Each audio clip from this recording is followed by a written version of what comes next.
Moby-Dick, by Herman Melville. Chapter 47. The Mat Maker. It was a cloudy, sultry afternoon. The seamen were lazily lounging about the decks, or vacantly gazing over into the lead-colored waters. Queequeg and I were mildly employed weaving what is called a sword mat, for an additional lashing to our boat. So still and subdued and yet somehow preluding was all the scene, and such an incantation of reverie lurked in the air, that each silent sailor seemed resolved into his own invisible self. I was the attendant or page of Queequeg, while busy at the mat, as I kept passing and repassing the filling or woof of marline between the long yarns of the warp, using my own hand for the shuttle, and as Queequeg, standing sideways, ever and anon slid his heavy oaken sword between the threads, and idly looking off upon the water, carelessly and unthinkingly drove home every yarn.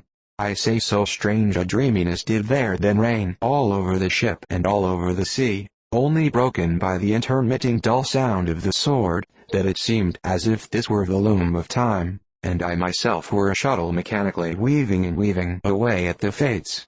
There lay the fixed threads of the warp subject to but one single, ever-returning, unchanging vibration, and that vibration merely enough to admit of the crosswise interblending of other threads with its own.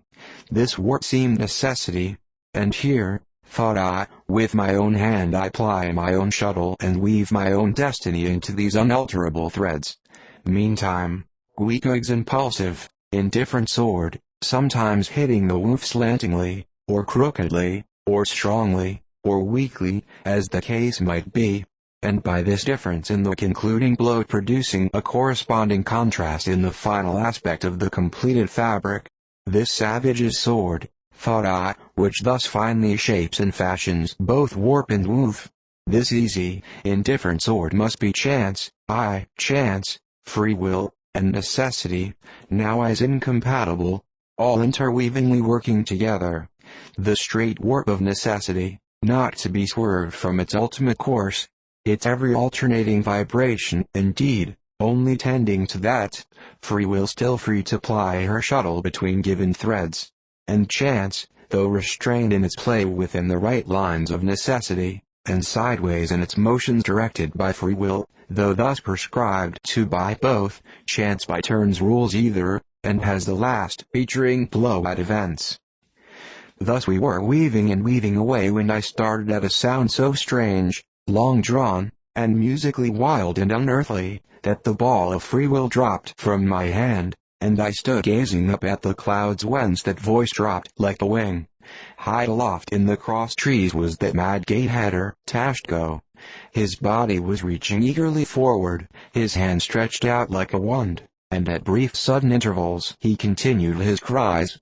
To be sure the same sound was that very moment perhaps being heard all over the seas, from hundreds of whalemen's lookouts perched as high in the air, but from few of those lungs could that accustomed old cry have derived such a marvellous cadence as from Tashtego the Indians.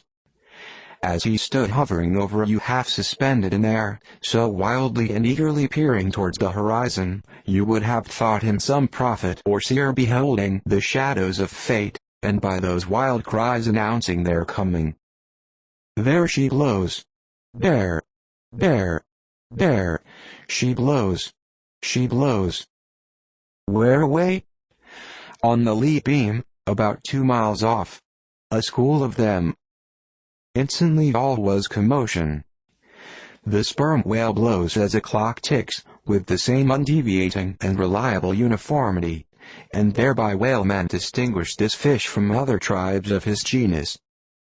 There go flukes, was now the cry from Tashtego, and the whales disappeared. Quick, steward! Cried Ahab. Time! Time! Doughboy hurried below, glanced at the watch, and reported the exact minute to Ahab. The ship was now kept away from the wind, and she went gently rolling before it. Tashko reporting that the whales had gone down heading to the leeward, we confidently looked to see them again directly in advance of our bows.